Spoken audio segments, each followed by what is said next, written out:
Quand Javier Milei arrive au pouvoir en Argentine en décembre 2023, l'inflation était de 25% seulement pour le mois de décembre. Attention, un an plus tard, on arrive à 2,4%. Donc on voit bien que déjà, il a réussi à briser le cercle vicieux de l'inflation en Argentine, ce qui est déjà absolument un point majeur. Je vous rappelle que l'Argentine était un des pays où l'inflation était la plus élevée au monde. Si vous regardez d'un point de vue glissement annuel, on était quand même monté à des niveaux de 292% en glissement annuel, ce qui est un des pays les plus inflationniste au monde, d'accord? Et donc forcément, pour contrer tout ça, la Banque centrale en Argentine a dû monter les taux à des niveaux absolument hyper élevés, 126%, d'accord?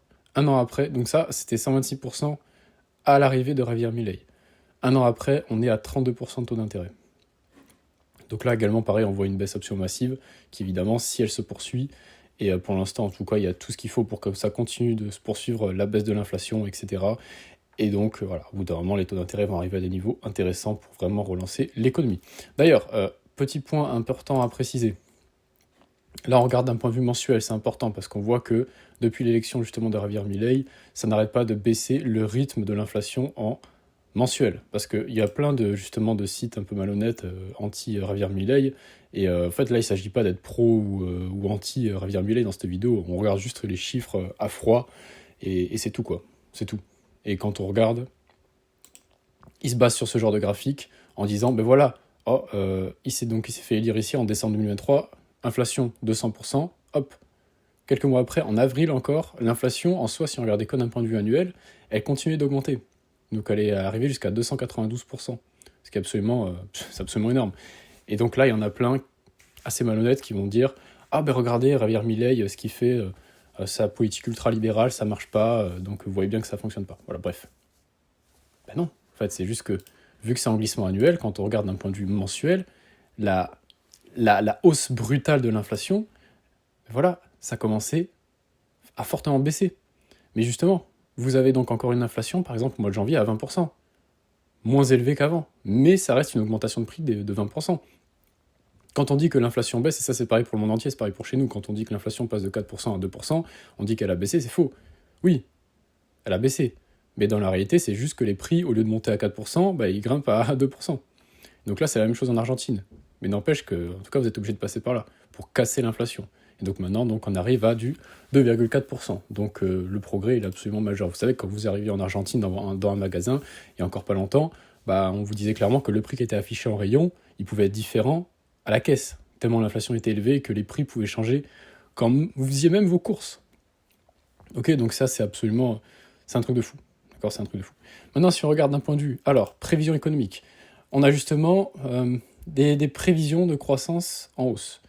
Parce qu'il ne faut pas oublier que l'Argentine, là, elle était en récession. Si on regarde la croissance du PIB, on voit que l'Argentine était en récession depuis l'arrivée de Javier Milei au pouvoir. Mais quand on regarde plus en détail, on voit que, même largement avant Javier Milei, la croissance n'était pas vraiment au rendez-vous. D'accord ?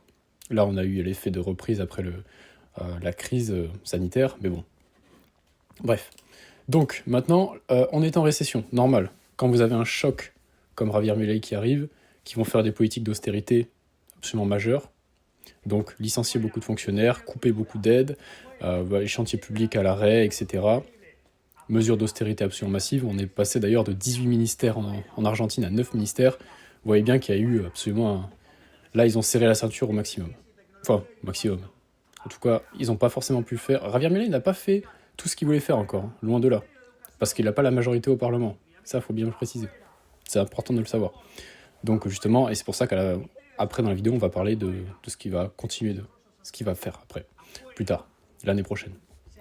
Donc, Fitch Solutions, révisé à la baisse. Alors là, c'est une erreur, évidemment, parce que quand on remet l'article original en anglais, vous voyez que c'est pas du tout à la baisse. C'est juste que, il y a eu une erreur dans la traduction.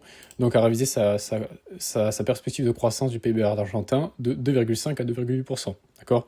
Également, si vous regardez, le FMI prévoit un rebond plus optimiste, prévoyant une croissance de 5% en 2025. D'accord ? Donc là, évidemment, on a aussi l'effet rattrapage de la récession qu'on a déjà, actuellement. Ce qui, encore une fois, est normal. D'ailleurs, je précise un petit truc, mais c'est profondément malhonnête, encore une fois, de regarder la situation et de dire « Ah mais non, Javier Milei, il a échoué parce qu'il y a une récession et le taux de pauvreté qui est effectivement... Alors, ce qu'il faut savoir, c'est que quand Javier Milei est arrivé au pouvoir, il y avait dans les 42% de la population en Argentine qui vivait sous le seuil de pauvreté. Vous imaginez, déjà, c'est absolument énorme. D'accord? Donc déjà, Javier Milei n'est pas responsable de la pauvreté absolument massive qu'il va y avoir en Argentine. Mais là, un an après, le bilan, il est dans les 53%. Donc, la pauvreté a augmenté en Argentine. Ok, mais ce qui est normal. D'ailleurs, il l'avait prévenu. Même dans sa campagne, il avait prévenu que, étant donné qu'il va y avoir une thérapie de choc, bah forcément, ça va laisser des traces sur du court terme. Maintenant, le problème, c'est que nous, en Occident, on voit trop, et ça, c'est à cause de nos politiciens à nous, on voit trop la politique en mode court-termiste. C'est-à-dire que s'il n'y a pas des résultats maintenant de suite, ah, il est pas bon, on le jette. Ce qu'il est en train de mettre en place là, c'est du moyen-long terme. Ok? Et d'ailleurs, je suis même très étonné que sur du court terme, il y a déjà en fait, il y a déjà des résultats absolument énormes au final. La pauvreté a augmenté, ok. C'est normal, voilà, il y a eu beaucoup de licenciements de fonctionnaires, encore une fois, il y a eu beaucoup d'aides qui se sont arrêtées. D'ailleurs, l'aide, faut pas croire que Javier Milei a coupé toutes les aides, évidemment. D'ailleurs, il a dit lui-même, par exemple, les aides sociales à l'enfance, il les a pas coupées. D'accord, il y a plein d'aides qu'il n'a pas coupées. Je prends l'exemple de celle-là, parce que voilà, c'est celle-là que j'avais vue dans un article en premier. Mais donc, il a quand même réussi à briser l'inflation, c'était la priorité numéro 1 de l'Argentine. Deuxièmement, faut pas oublier, maintenant l'Argentine est en excédent budgétaire. Et ça, c'est un truc de fou. Mais ça, on va le venir juste après. Bref, donc, le FMI relève sa prévision de croissance. Donc, voilà, tout le monde est optimiste sur la croissance en Argentine.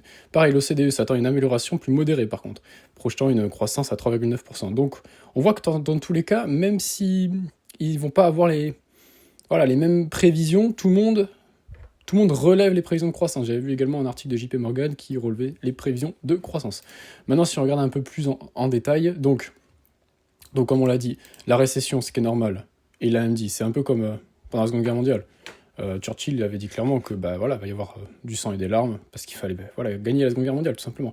Mais là, c'est pareil en Argentine, d'une autre mesure. Il y avait une guerre absolument massive contre l'inflation et contre la pauvreté, et les déficits du gouvernement. Bon, voilà, comme on le voit dans cet article, un fort rebond à prévoir. Alors, il y avait aussi, qu'est-ce que je voulais... Voilà, c'est ça. Mais l'Argentine est aussi aidée à l'extérieur. Et ça, c'est pas très bien dit, je trouve. Le FMI, d'accord, auquel l'Argentine rembourse un prêt massif de 44 milliards de dollars, a revu en octobre ses conditions d'emprunt avec une forte baisse des charges et intérêts. Mais ça, faut pas oublier que c'est pas un cadeau du FMI pour aider l'Argentine, d'accord? C'est parce que l'Argentine a fait des efforts absolument énormes et est passée en excédent budgétaire, ce qui est absolument fou. Hein. L'Argentine avait dans les 5,5% de déficit public, on passe d'un seul coup, en un trimestre, à un excédent. C'est absolument dingue. Donc les efforts ont été tellement énormes que forcément le FMI, ils ont baissé les charges d'intérêt. Parce que l'Argentine rassurait finalement. D'accord? Donc ça, c'est pas un cadeau du FMI, hein, comme on pourrait... Il y en a qui pourraient mal tourner ça, c'est-à-dire, l'Argentine va mieux, mais c'est aussi parce que voilà, le FMI, il a fait un cadeau. Non, le FMI a fait, entre guillemets, un cadeau parce que l'Argentine, derrière, elle a charbonné. Faut bien le préciser. Ensuite, qu'est-ce que je vais vous montrer également? Voilà, comme je l'ai dit tout à l'heure, il y a plus de pauvreté, normal avec le choc, la thérapie de choc de Javier Milei. Quand vous avez un pays qui est tant dans le mal, en fait, c'est ça le problème, et pourquoi en Occident, il faut absolument pas laisser nos pays arriver à des niveaux absolument dramatiques comme l'Argentine, même si, ok, on en est encore loin, évidemment, on en est encore loin, mais en tout cas, on se dirige petit à petit vers des déficits de plus en plus importants. Tout ça, c'est pas bon.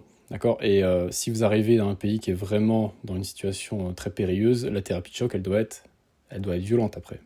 D'accord? Elle va être violente et on a eu la même chose en Grèce, même si la Grèce, c'est un peu une autre ordre de mesure parce qu'il n'y a pas eu derrière de politique libérale. D'accord? La Grèce, il n'y a eu aucune politique libérale derrière. Il y a juste eu de la réduction de déficit, mais en soi, il y a encore une bureaucratie énorme en Grèce, donc c'est pas... Voilà. C'est le travail, il était largement pas fini en Grèce. Alors également, autre succès de Javier Milei, c'est au niveau du marché de l'immobilier. Il a mis fin au contrôle des loyers et augmentation de l'offre. Même on a observé une diminution d'environ 40% des prix réels des loyers, donc ajustés à l'inflation, par rapport aux années précédentes. Donc cette baisse est attribuée à la forte augmentation de l'offre, qui a obligé de nombreux propriétaires à revoir leur prix à la baisse. Donc également, il y a un point majeur, c'est que Javier Milei veut supprimer la Banque centrale d'Argentine parce que justement, il l'accuse depuis toutes ces années-là, à faire de la planche à billets, ce qu'on appelle, c'est-à-dire que le gouvernement, il se finançait vraiment comme ça. C'est la Banque centrale imprimait beaucoup d'argent, et évidemment, c'est très grossier de dire ça, en obligation donc d'État, et après, forcément, tout ça, c'était injecté dans l'économie. Tout ça, ça faisait une inflation absolument énorme parce que la Banque centrale imprimait de l'argent qui du coup ne valait rien parce que c'était basé sur rien. Et c'était vraiment une économie basée sur du clientélisme, si vous voulez.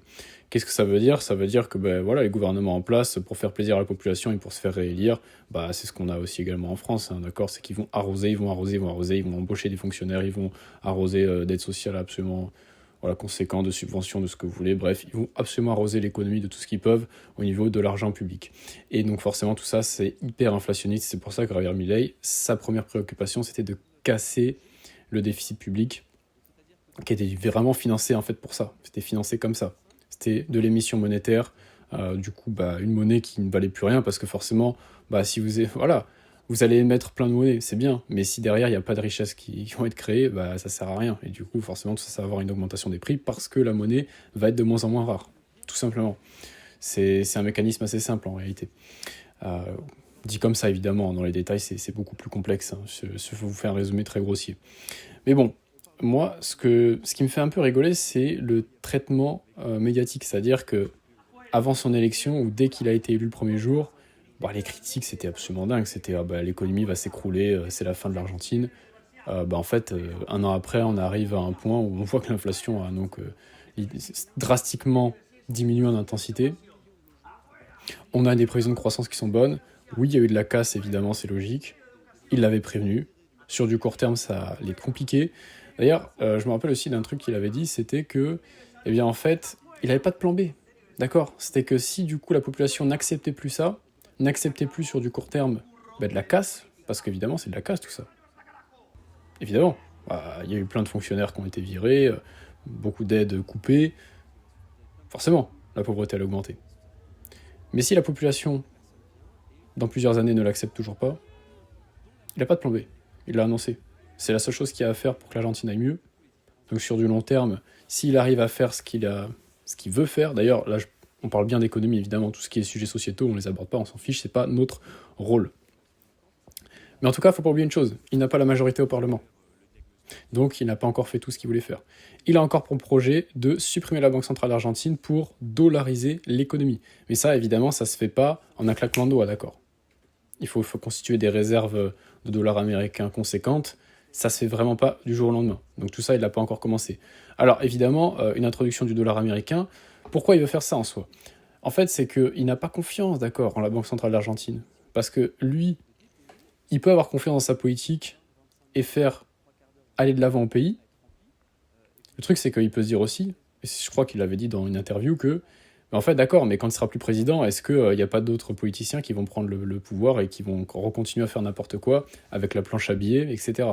Donc il s'est dit, bon, au moins si on a le dollar américain, plus personne ne pourra faire n'importe quoi, ça va stabiliser les prix, et c'est ça que l'Argentine cherche en priorité. Vous savez, l'Argentine, là, elle cherche même pas finalement à exploser économiquement. Là déjà, si elle cherche la stabilité, ce sera déjà une victoire pour eux. Ce serait une victoire écrasante pour eux. Ça fait très longtemps qu'ils ne l'ont pas connu. Et je trouve que les journalistes sont très très malhonnêtes pour beaucoup. C'est qu'ils vont dire, Javier Milei, un désastre pour l'Argentine, mais en fait, l'Argentine est déjà dans un désastre. Il est que le fruit d'échecs politiques absolument énormes du socialisme, péronisme et compagnie. Forcément, lui, il était obligé d'arriver à la tronçonneuse, comme il l'a dit. Merci beaucoup d'avoir suivi cette vidéo.